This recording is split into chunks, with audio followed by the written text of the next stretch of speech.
Industrias Vanilejas, a nombre de su producto Café Santo Domingo, presenta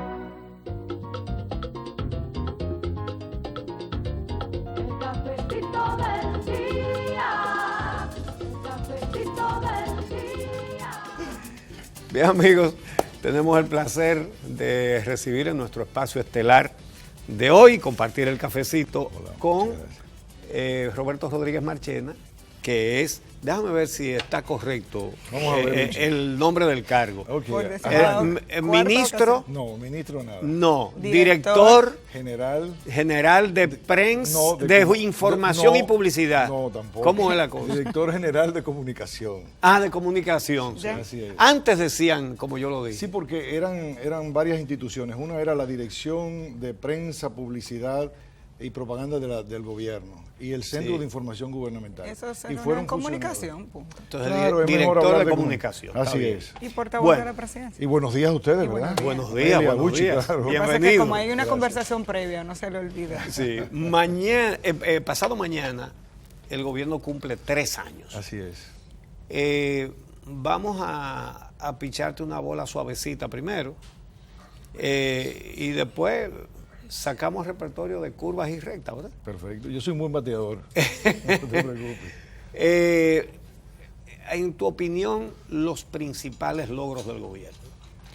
Mira, fundamentalmente no he venido aquí a hacer gala de los logros del gobierno, que son muchos y la población los conoce porque ha sido beneficiaria de la obra de gobierno, sino más que nada, aunque entremos en materia, ¿verdad, Uchi? Sino más que nada a reiterarle a la población el compromiso que tenemos para ser cada vez mejores y que este cuarto año que se inicia, ¿verdad?, a partir del día 16, pues pondremos más empeño, ¿verdad?, más dedicación, más trabajo para hacer las cosas aún mejores y conservando lo que hemos logrado en estos 3 años. Esto quiere decir que muchas veces los gobiernos, como escobita nueva barre bien, los primeros 2 años son buenos y luego va decayendo, tiene un ritmo decreciente de cumplimiento y de trabajo. Si no hay reelección. En el caso nuestro, independientemente de la perspectiva o no de reelección, estos 3 años han sido de una labor trepidante, comprometida. Si no hemos desfallecido en el compromiso y en el ritmo de trabajo. Y lo que queremos decir hoy al pueblo dominicano es que nos comprometemos a que siga ese mismo ritmo de compromiso, de trabajo hacia el pueblo dominicano. Los principales logros están a la vista, ¿no? Nosotros hicimos varias promesas contenidas en nuestro programa de gobierno al pueblo dominicano y las vamos alcanzando. En primer lugar, la creación de empleos. Nos fijamos la meta de crear 400.000 empleos en 4 años. Según nuestras informaciones, llevamos cerca de 354.000, digamos, más de 350.000 empleos. Dijimos que íbamos a crear las condiciones para reducir la deserción y la repitencia escolar, porque partíamos del análisis de que nuestros niños abandonaban la escuela por la mala situación de sus padres. Y en ese sentido planteamos una ampliación consistente y definitiva de la jornada escolar extendida, ¿verdad? Y eso lo hemos logrado. Al inicio de este año escolar, cerca de 850.000 niños y niñas, adolescentes, van a estar en la jornada escolar extendida. Esto quiere decir que van a tener desayuno, almuerzo y merienda, pero igualmente tendrán útiles escolares, botas, uniformes por igual. También ha habido asistencia odontológica y también oftalmológica hacia los niños. Prometimos que construiríamos cerca de 28.000 aulas como una forma de descongestionar el uso de las instalaciones de infraestructura escolar que permitiera la jornada escolar extendida. Al fin de año tendremos cerca de 18.000 nuevas aulas en la República Dominicana. Nos quedarían pendientes 10.000 aulas. Prometimos un gobierno transparente y hemos avanzado mucho en la transparencia del gobierno. En primer lugar, cerca de 254 instituciones están en la cuenta única del Tesoro, se han eliminado más de 3.000 cuentas y cerca de 63.000 millones de pesos que antes se manejaban de manera discrecional, ya tienen una supervisión directa del Estado, una supervisión transparente. Hemos creado veedurías en cerca de 24 instituciones del Estado, con el concurso de personalidades de solvencia moral en nuestro país, que también auditan y auscultan lo que es el manejo de los fondos públicos. Hemos por igual dado la oportunidad a más de 30.000 nuevos proveedores, micro, pequeños y medianos proveedores, para que participen de la ejecución presupuestaria. Igualmente hemos lanzado los sorteos y las licitaciones públicas de las obras, lo que ha permitido que mayor número de ingenieros, arquitectos, constructores puedan participar sin bandería política en lo que es la gestión del presupuesto público. De modo pues que yo diría que las principales metas que nosotros nos comprometimos a cumplir frente al pueblo dominicano, la vamos logrando. Yo pienso que el año que viene va a ser un año de mucho esfuerzo, de continuar, todavía nos quedan 12 meses por delante y entendemos que sí, que el pueblo dominicano podrá sentirse satisfecho. Pues yo quiero empezar por el tema precisamente de la transparencia y como el tiempo es limitado, vamos de una vez con las rectas y las curvas. A propósito del tema de la transparencia, varios medios de comunicación, entre ellos el periódico Hoy y el periódico digital Acento, han dado seguimiento a la construcción del Hospital Darío Contreras, cuyo presupuesto se incrementó de 886 millones a unos 1.700 millones. Recientemente fue destituido el señor Pimentel Caré, director de la OISOE. A través de esos medios de comunicación se pudo determinar que existía una relación directa entre Ferdinando Lamarche, que aparecía como funcionario de la OISOE y a la vez como contratista. La destitución de Pimentel Caré tiene que ver con ese caso y qué va a hacer el gobierno con esa denuncia mostrada a través de documentos por los medios de comunicación. Mire, yo no tengo los detalles ni las razones por las que el presidente destituyó a Miguel Pimentel Caré, porque no le he preguntado al presidente sobre ese tema. Simplemente me tocó anunciar el decreto que designa en ese puesto a Francisco Pagán, a quien conozco desde hace muchísimo tiempo, un formidable ingeniero, un hombre muy honesto, de una trayectoria límpida. Eso puedo yo decir sobre lo que sé. Lo otro que sé, y que puedo compartirlo aquí con ustedes, quizá ustedes lo sepan también, que la Cámara de Cuentas está auditando ese hospital. En el mismo día de hoy, el periódico Hoy da cuenta de unas declaraciones de Liselot Marte de Barrios, en el que se menciona de que esto está siendo auditado. Yo preferiría esperar que esa auditoría termine y que revele lo que tenga que revelar. Lo que ustedes pueden tener la seguridad y el pueblo dominicano de que si allí se descubre alguna irregularidad, se confirma alguna irregularidad, pues se tomarán las sanciones del lugar, habrá consecuencias. ¿Y cómo es A propósito de transparencia. Pero olvidé decir ahorita algo que también es fundamental dentro de los logros de nuestro gobierno, además de la educación y de la transparencia, la democratización del crédito. El presidente prometió por solicitud de los productores agropecuarios financiamiento por el orden de los 45.000 millones de pesos. Estamos hablando de 1.000 millones de dólares, más o menos a la tasa actual. Y solo entre el Banco Agrícola, Banca Solidaria, Fundación Reservas y la misma cartera del Banco de Reservas, ya hemos sobrepasado los 48.000 millones de pesos. Solo el Banco Agrícola ha prestado cerca de 41.000 millones de pesos. Eso ha significado una democratización del crédito, porque muchos dominicanos y dominicanas emprendedores pues no tenían la oportunidad o no se les reconocía el derecho, que es un derecho humano, al crédito. Entonces, quiero destacar eso también, el tema de la democratización del crédito. Bien, Roberto, en materia de transparencia, al principio del gobierno, cayó muy bien, a nosotros también, como diría yo, a todo el mundo le cayó muy bien, las muestras de, por lo menos de intenciones, de que las cosas se hicieran bien, código de ética. Sí. Pero resulta que de no tirar piedras hacia atrás, parece que tampoco queremos tirarlas hacia adelante. Porque el gobierno cumple pasado mañana 3 años y todavía estamos hablando de que la mayoría de los funcionarios no ha presentado su declaración de bienes. Más de 1.000 pero todavía hoy hay declaraciones de la presidenta de la Cámara de Cuentas diciéndolo. Entonces, ¿cuándo van a presentar las declaraciones de bienes en el gobierno que viene? Yo celebro que me hayas puesto este tema, porque me da la oportunidad de aclarar esta situación. Ha habido una gran falla de comunicación sobre esto, y lo voy a pasar a explicar. Raro en este gobierno, porque ustedes son muy eficientes. Lo que pasa es que no lo hemos tenido en nuestras manos. Si hubiese estado en manos de la Dirección General de Comunicación, hubiese estado suficientemente aclarado. No nos compete a nosotros, sino a la Cámara de Cuentas aclarar eso, no a la Presidencia de la República. Les explico lo siguiente, y celebro las declaraciones de hoy de la propia Liselot Marte de Barrios. Si ustedes leen en el antepenúltimo párrafo, queda prácticamente todo aclarado. Había una ley del año 79 que obliga a los funcionarios públicos a hacer una declaración jurada cuando se juramentan en el cargo, cuando toman posesión, igualmente cuando abandonan el cargo, sea por destitución o por fin del término.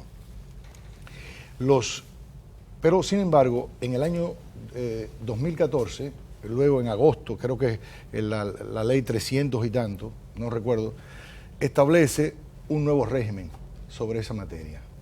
¿Qué sucede? Aquellos funcionarios que fueron designados el 16 de agosto del año 2012, aquellos funcionarios, y no han sido cambiados, ni ratificados, ni cancelados, no tienen por qué hacer una nueva declaración jurada ahora, sino que tenían que hacerla cuando se juramentaron. Pero eso es una minoría. No, pues no, un 90% de los funcionarios lo ha hecho. Quiero explicarle lo siguiente. Aquellos que fueron designados, cambiados o cancelados o destituidos, como fuera, luego de agosto de 2014, después que se promulgara esta ley, sí tenían que hacer una declaración jurada nueva, una nueva declaración jurada. Entonces, además, se le exige anualmente a todos los funcionarios, para ver la evolución de sus bienes, un informe a la Dirección de Ética. Anual, correcto. Nadie lo ha hecho. No es que nadie lo ha hecho, lo que pasa es que no se ha ofrecido la estadística y ese plazo vence el 30 de agosto. Entonces, se ha armado una laraca, y yo entiendo que haya una vigilancia ciudadana sobre esto, sobre ambas cosas, sobre aquellos funcionarios que no habrían supuestamente hecho su declaración jurada al asumir el cargo, y aquellos que tienen que remitirle a la Dirección de Ética un informe sobre la evolución de su patrimonio. Los funcionarios que fueron nombrados en el 2012 y no han sido cambiados, como es mi caso, por ejemplo, yo hice mi declaración jurada cuando llegué, ¿de acuerdo? Ahora tengo, antes del 30 de agosto, tengo que presentar una declaración jurada junto con mi esposa. Porque es la declaración de patrimonio, que es lo que establece la ley nueva, la 311. La ley nueva. Pero ese plazo vence el 30 de agosto, de manera que no se puede decir que una persona esté en falta todavía en ese aspecto. Entonces, quiero aclarar eso, porque la misma Liselot Marte de Barrios se encarga hoy de aclararlo. Y búscate el antepenúltimo. Fíjate, léelo si tú quieres. Dice, nosotros estamos identificando a los funcionarios que no han presentado sus declaraciones juradas de bienes. Lo que pasa es que tenemos dos referencias. Una ley que estamos aplicando ahora, que es la 311-14, ahí está. Pero había una anterior, la 82 del 79, exacto, que no contempló a algunos funcionarios, que sí contempla esta ley nueva, porque quien declaró por la 82 no tiene que declarar ahora, declarará si lo sustituyen, si lo ratifican o si lo desvinculan de la función que tiene. Ahí está. Sí, pero es que dice que más de 1000 no la han presentado todavía. Bueno, dice ella que 1000 no la han presentado todavía, pero no quiere decir que estén en falta.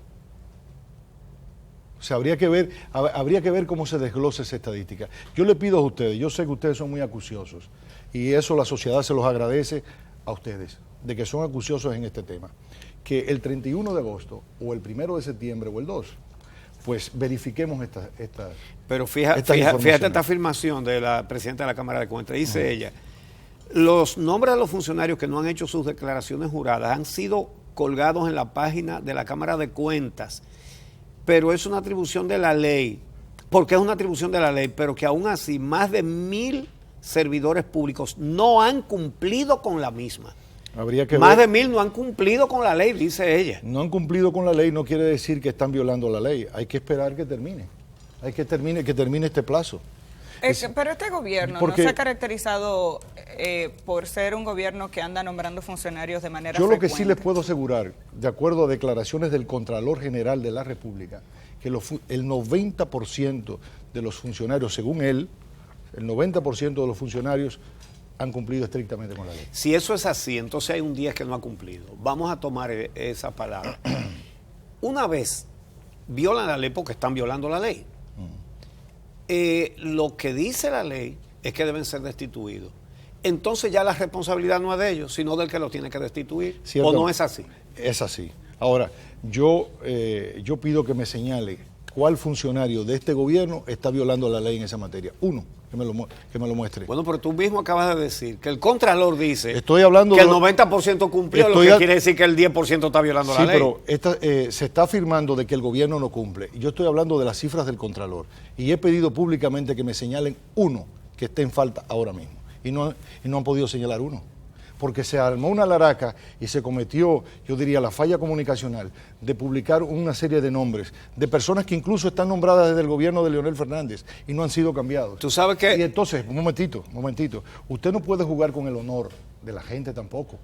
O sea, usted tiene un embajador, por ejemplo, en alguna embajada, que no ha sido sustituido, y de repente entonces aparece su nombre ahí. Esas cosas no se pueden manejar a la ligera, porque desde el momento en que tú tiras ese lodo, tú no lo puedes recoger. Mira, estoy de acuerdo contigo. Ahí estoy. Tú sabes, fíjate, yo no leí esos nombres que salieron publicados. Incluso yo pedí por la vía de la ley de libre acceso a la información pública que me mandaran la lista y me la mandaron.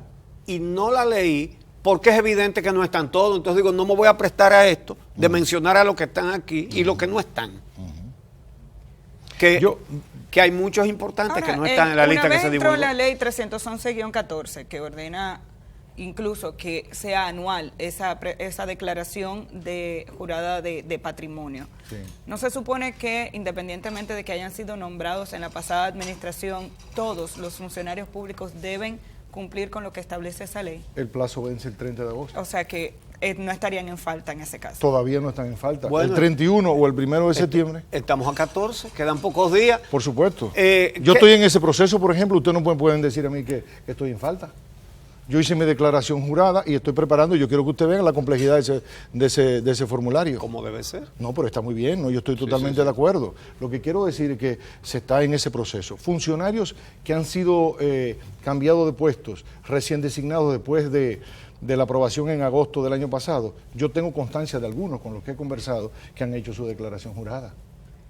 Lo que quiero decirles a ustedes es que todos esos instrumentos que se han aprobado son necesarios, son útiles y son instrumentos de la ciudadanía para vigilar la gestión de gobierno. Me parece, estoy totalmente de acuerdo. Lo que sí que también hay situaciones que debieron ser explicadas, porque parecería como que hay una indolencia del funcionario público, una estratagema para esconder fortunas. No estoy diciendo que no la pudiera haber. Si la hay, y se confirma luego de vencidos los plazos, serán sancionados. Pero hay plazos. No, la atención de los medios es lógica. Es natural y yo lo celebro. Sobre Luchi. Todo con esta situación. Un altísimo dirigente, secretario de organización del partido de gobierno, ha sido imputado por el Ministerio Público en base a que declaró bienes por 547,000 pesos cuando ingresó a la administración pública, y el Ministerio Público aporta depósitos certificados por la Superintendencia de Bancos por más de 25,000 millones de pesos, y hasta ahora no ha habido forma de que lo juzguen. Antes, al contrario, cualquier partido de cualquier democracia del mundo, si le imputan a un dirigente, lo suspende por lo menos hasta que pase el juicio y haya una decisión. Y no solamente no ha sido suspendido, sino que el comité político nombró 2 comisiones. Una que tiene que ver con las candidaturas internas del partido y otra que tiene que ver con las negociaciones con otros partidos para las candidaturas también. Y es el único dirigente que está en las 2 comisiones. Bueno, pero Y en el comité político, el sector del presidente Danilo Medina le pasó un rolo a todo lo demás. Es decir, que tiene mayoría. Danilo controla el comité político. Yo estoy contigo, Uchi, de que tiene que haber esa vigilancia y los hechos que tú señalas no son imputables al gobierno. Yo estoy aquí en mi condición de portavoz del gobierno, Es verdad. no del Partido de Eso la es Liberación Dominicana. Es decir, el PLD tiene sus voceros para que expliquen esa situación. Lo que sí es evidente de que el Ministerio Público, cuya iniciativa depende del Poder Ejecutivo, ha mantenido el interés público de que ese caso sea dilucidado. ¿Quién ha llevado eso a los tribunales? ¿Quién lo ha mantenido? Sí, el Ministerio Ha sido Público. el gobierno. El gobierno, es decir, que si hay un afán de aclarar lo que ha pasado en ese caso, eso le compete al gobierno. Es decir, lejos de imputarnos a nosotros como gobierno un afán de encubrimiento, en el caso de este señor, lo que ha habido de parte del gobierno, ha habido un interés de que esto se dilucide. Y estamos librando un combate.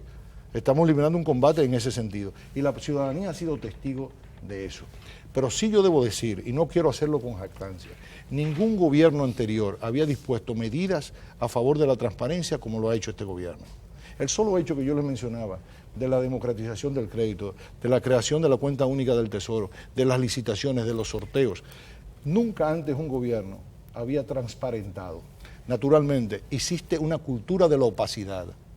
Existe una cultura de la opacidad en nuestra sociedad, no solo del gobierno, sino también del resto de la sociedad, porque para usted ser un gobierno opaco, usted tiene que tener el interés en la sociedad, en el sector privado para que seamos opacos. Entonces, ¿qué quiero decir con esto? No quiero repartir culpas. Lo que estoy diciendo es que nunca antes un gobierno dominicano había hecho tanto por la transparencia. De que tenemos tareas pendientes, Uchi y Amelia, las tenemos por supuesto. Las tenemos por delante y bueno, y tenemos que continuar en esto.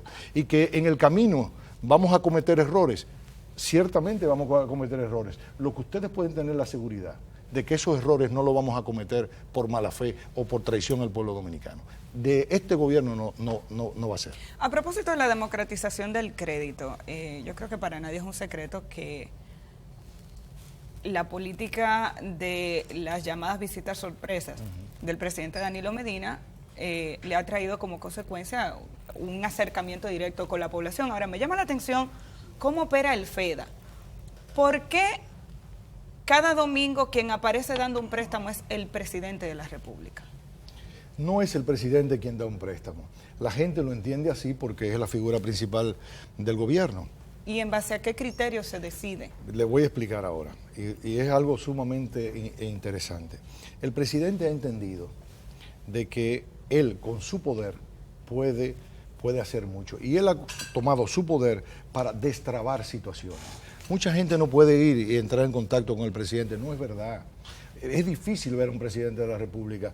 Es difícil todavía dentro de la cultura de los burócratas de gobierno que puedan atender con la presteza de vida atención a los problemas ciudadanos. Entonces el presidente entendió que él podía tomar su poder y convertirlo en un catalizador de soluciones. De ahí surgen las visitas sorpresa. Pero las visitas sorpresa, lo único que tiene de sorpresa es que todos nos enteramos a qué lugar fue el presidente. Pero todo eso está planificado, todo eso está preparado. Cuando digo preparado, es que no es improvisado. Esos proyectos llegan al FEDA, llegan al Banco Agrícola, y entonces allí son analizados su factibilidad, la factibilidad de esto. Este proyecto ha sido abandonado por 10 años. Este proyecto, su abandono está impactando negativamente 500, 600, 700 familias, pero aquí hay una oportunidad de transformación del ñame, del orégano, de la batata, en un proceso industrial y que podamos exportar, por ejemplo. Entonces, todos estos proyectos se le presentan al presidente. El presidente entonces entiende, bueno, vamos a intervenir aquí que este proyecto, si lo aprobamos, puede energizar esta comunidad, puede tener un efecto positivo. Entonces, ¿sí es el presidente finalmente quien decide? Bueno, el presidente es quien decide, en el sentido de que va aquí, pero si usted se pone a ver de las visitas que se han hecho y usted ve todo el panorama, hemos impactado todas las provincias del país. Y esto se hace de manera institucional, es decir, a través de una institución que favorece de manera solidaria a asociaciones y cooperativas.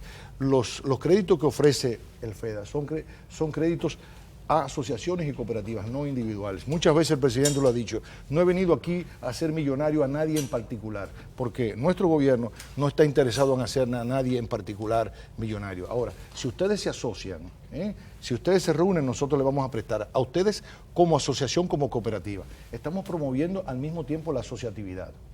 La presencia del presidente allí, la presencia del presidente allí, revela también la naturaleza solidaria del gobierno. Y esto es importante, de que el pueblo sepa que tiene un gobierno que se preocupa y que se ocupa por su suerte. Porque es que la intervención del presidente en un país como este destraba y da órdenes a los mismos funcionarios. Es decir, cuando el presidente está interesado en algo, los funcionarios tienen que entender que tienen que resolver. Y eso ha ocurrido en esos proyectos. De manera que pienso que es algo muy positivo dentro de lo que ha sido la gestión de gobierno, al punto de que tanto de gobiernos como Panamá, como de Honduras, la misma FAO, y ahora en octubre en Naciones Unidas se va a presentar el modelo de las visitas sorpresas, de un gobierno de que está en cercanía con los ciudadanos buscando resolver sus problemas. Lo que hemos tenido en el pasado son gobiernos indiferentes, gobiernos que también se ponen a inventar cosas. Si Uchi tiene un proyecto, como me contaba una periodista, Conuco Solar. Yo tengo un proyecto de Conuco Solar en Salcedo, por decir. Entonces, en otros gobiernos, lo que se le ocurría decirle a la gente de Salcedo, déjense del Conuco Solar y pónganse a sembrar plátanos. Pero si nosotros tenemos un proyecto de Conuco Solar y estamos empeñados en esto, ¿por qué el gobierno no va y le presta el dinero para que desarrollen ese proyecto? Entonces, lo que ha cambiado es el paradigma. Ahora el gobierno no te dice lo que tú tienes que hacer, sino te pregunta, ¿qué estás haciendo y en qué puedo serte útil? Y entonces, una de las cosas que más necesitan, que se ha demostrado que requiere la gente, es crédito, y vamos allí y le damos crédito. Le damos también capacitación, le ayudamos en la gestión administrativa del proyecto. De manera no, pero tal, eso lo tenemos, yo creo que bastante bueno, claro. Es bueno reiterarlo por la multidimensionalidad de lo que significan las visitas Mi sorpresas. pregunta va sobre todo enfocada al tema de la administración de recursos, es decir, así como vemos que ministros acompañan al presidente, llama la atención la creación del FEDA. ¿Qué es el FEDA? El FEDA que en materia de comunicación, en muchas ocasiones precisamente se ve a un presidente diciendo, a ustedes le vamos a dar un préstamo. Si queremos fortalecer la institucionalidad, yo creo que tenemos que llamar la atención sobre esos temas, ¿no? Por supuesto que se fortalece la institucionalidad. Primero se fortalecen las asociaciones, las cooperativas. Nosotros podemos decir desde aquí, desde este estudio, la importancia del fortalecimiento institucional, pero el que es miembro de una cooperativa, el fortalecimiento institucional comienza por el fortalecimiento de la cooperativa. Hablo del Estado. Sí, está bien, pero te estoy hablando de la sociedad, porque nosotros el Estado es una creación de la sociedad. Esos que están en la cooperativa lo que quieren es el fortalecimiento de su cooperativa. ¿Cómo puede existir una cooperativa quebrada? Entonces tenemos que fortalecer esas organizaciones facilitándole el crédito. El presidente lo hace a través del FEDA, que es una institución que no fue creada por nosotros, sino que nosotros lo que hemos hecho es revitalizarla. Entonces los préstamos se hacen a través del FEDA. Los préstamos del FEDA se pueden ocultar perfectamente y allí hay un cumplimiento. Es más, los desembolsos se hacen de acuerdo a una programación y a un cumplimiento y hay un acompañamiento permanente de un oficial del FEDA. Ahí no hay margen absoluto de que se cometan errores. Bien, toca una pausa en este momento. Cuando regresemos, vamos a un tema actual. Precios del petróleo y precios de los combustibles. Regresamos en un momento.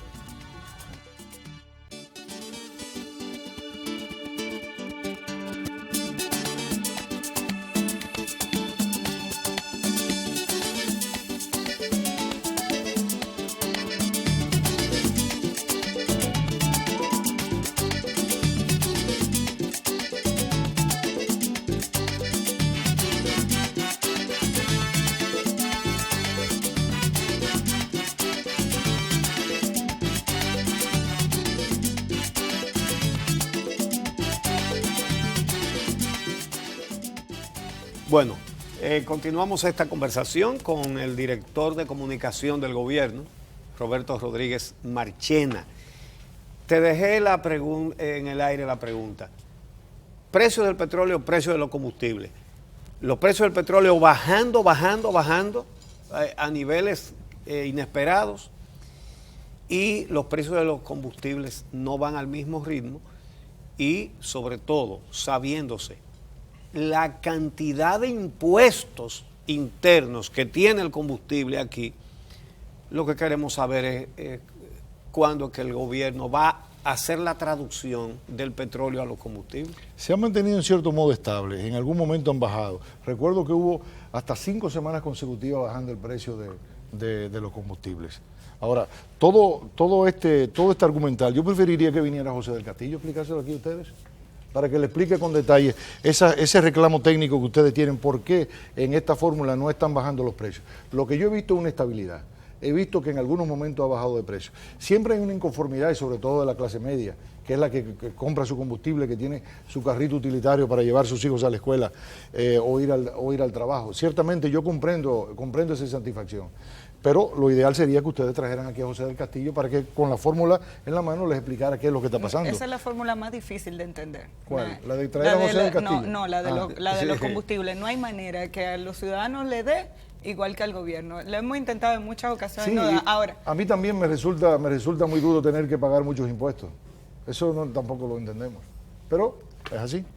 Y seguimos teniendo altos déficits. Pero antes de pasar a esa parte económica, usted inició esta conversación hablando de prometimos tal cosa, sí, hicimos tal otra. Este es un gobierno de promesas cumplidas, ¿eh? Bueno, pues dentro de esas promesas Ajá. que hizo el presidente Danilo Medina, que hizo 2 programas especiales aquí cuando fue candidato. Sí, muy buenos programas. Sí. El presidente Medina habló de la reducción de la cantidad de empleados en la nómina pública, pero sobre todo la reducción de ministerios que tenían funciones similares. Y aquí seguimos teniendo la Oficina de Ingenieros Supervisores de Obras del Estado y un Ministerio de Obras Públicas, como 7 dependencias estatales relacionadas con el transporte que funcionan de manera separada. Y en vez de reducir, lo que tenemos son ministerios nuevos, como el de Energía y Minas. ¿Qué ha pasado con eso? Bueno, en esta administración hemos reducido, han desaparecido 12 instituciones públicas, 12 que han desaparecido. Y en el tema de la nómina pública, el hecho de que creciera el número de escuelas, hemos tenido que nombrar nuevos maestros y vamos a nombrar nuevos maestros. Pero yo recuerdo esa intervención del presidente Medina, precisamente sentado aquí donde estoy yo, y que Uchi le decía, partiendo de una percepción ciudadana, de que había muchos empleados públicos, recuerdo. Uchi le decía, pero es que hay tanto y el Estado puede funcionar con menos, ¿te recuerdas, Uchi? Sí, sí. Y el presidente le dijo, yo estoy seguro que podría funcionar con menos. ¿Y qué hacemos con los que están? ¿Los votamos? ¿Lo puede absorber el sector privado? No, el sector privado no lo puede absorber. El sector privado no está creando empleos. Ya quisiéramos que creara suficientes empleos formales, pero no lo puede absorber. Pero ¿qué sucede? Si ustedes se ponen a analizar la estructura de los empleos públicos en República Dominicana y la cantidad de empleados públicos que debería tener un Estado que pretende ser un Estado de bienestar, o que es la pretensión nuestra, nosotros pretendemos en nuestro gobierno sentar las bases de un Estado de bienestar. Se necesitan más empleados, necesitamos más médicos, necesitamos más enfermeras, necesitamos más maestros. Pero supongo que de una manera eficiente, no con, con 7 instituciones que tienen que ver con el transporte y seguimos sin tener un transporte público eficiente. Se ha hablado y se ha debatido sobre la pertinencia de un ministerio de transporte que agrupe a todo aquello. Pero una vez más la ciudadanía podría señalar, ahí están creando nuevos ministerios ustedes. Ahí están. Cierto, hay que hacer una reforma. Hay un debate en la sociedad de qué se va a hacer con tantos organismos de transporte. Y hay un sentimiento de hostilidad hacia ese sector, en el sentido de que se comportan muchas veces de manera no civilizada. Incluso sé que un periódico de la tarde pues le ha llamado los dueños del país. Le ha llamado dueños del país porque hacen lo que quieren, ¿no? Y tienen una estructura monopólica. El único periódico de la tarde. Bueno, cuando lo hizo no era el único, pero bueno, que le llaman los dueños del país, pero también en el monopolio del transporte. En fin, o sea, ese es un tema que tenemos que abordar, el tema del transporte, a ver cómo podemos ser mucho más eficientes en eso y que haya una mejor articulación. Estoy de acuerdo con tu reclamo, pero es un debate que está en la sociedad.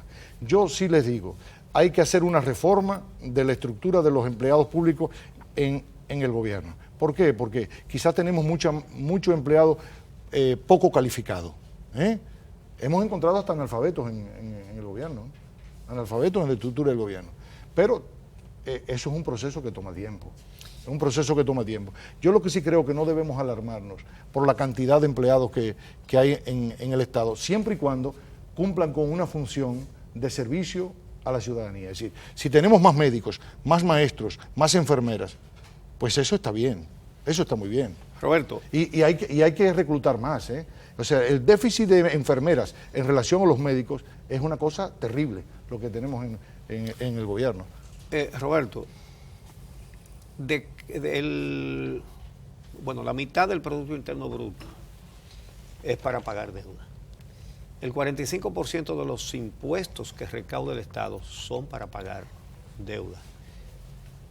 Pero lo peor, el 91% de los pagos son a intereses y estamos cogiendo prestado para pagar intereses. La situación del endeudamiento del Estado Dominicano es mucho más alarmante de lo que se dice, pero seguimos endeudándonos constantemente. ¿Hay alguna esperanza de que se le ponga un freno a esto? Mire, según la cifra que nosotros tenemos, no estamos hablando de un compromiso de un 50%, sino de un 33%. Es decir, la capacidad de pago de la República Dominicana de sus compromisos nunca ha fallado. Nunca hemos estado ni al asomo de un default, de un incumplimiento de pago. Y la mejor señal de que la República Dominicana está siendo bien gestionada la ofrecen los fondos de inversión y aquellos que compran deuda de la República Dominicana.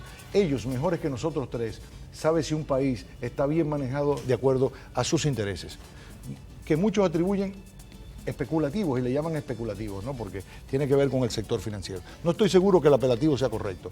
Lo que quiero decir es que estos fondos de inversión, estas agencias de calificación han determinado que la República Dominicana está siendo manejada de manera sensata, de que no está siendo manejada de manera ideal, te lo acepto, pero de manera sensata, de manera prudente. Tanto así que JP Morgan recientemente, como agencia, declaraba de que República Dominicana es el principal destino para los inversionistas porque hay confianza en la gestión pública. Recibimos un déficit público de 6.7%, lo hemos llevado al 2.4% y nuestra meta para el año que viene es mantenerlo dentro de los límites del 2 al 2.2%.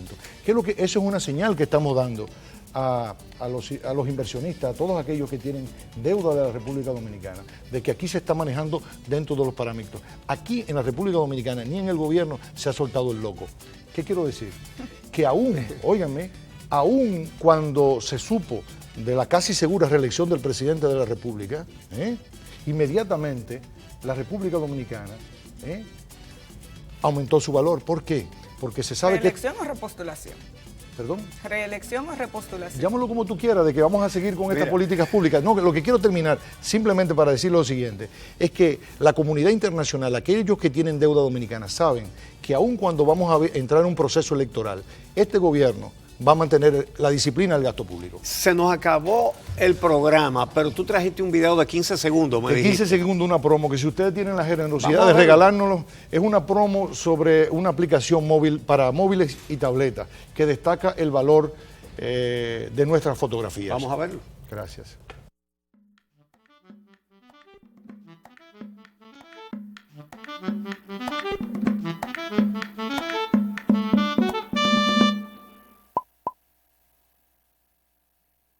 Ese sonido lo hicimos nosotros mismos, nos lo hizo Julián, el esposo de compañero Presidencia RD, esa es una aplicación de la Presidencia de la República. Presidencia de la República, sí.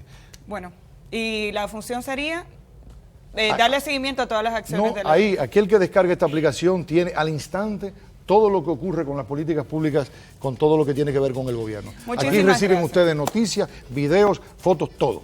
Gracias, Roberto. Muchas gracias, Roberto. Gracias a ustedes. Tiene que venir con más frecuencia por Bueno, aquí. cuando ustedes me inviten, con gusto. Se me quedaron la mitad de las preguntas. Sí, a mí la 3/4 parte. Yo lo Muchísimas gracias. lamento. Portavoz de la Presidencia, director de comunicaciones del gobierno de Danilo Medina, gracias por haber estado con nosotros Gracias esta a mañana. ustedes. Ustedes también por estar cada mañana con nosotros aquí en Telesistema Canal 11. Feliz fin de semana.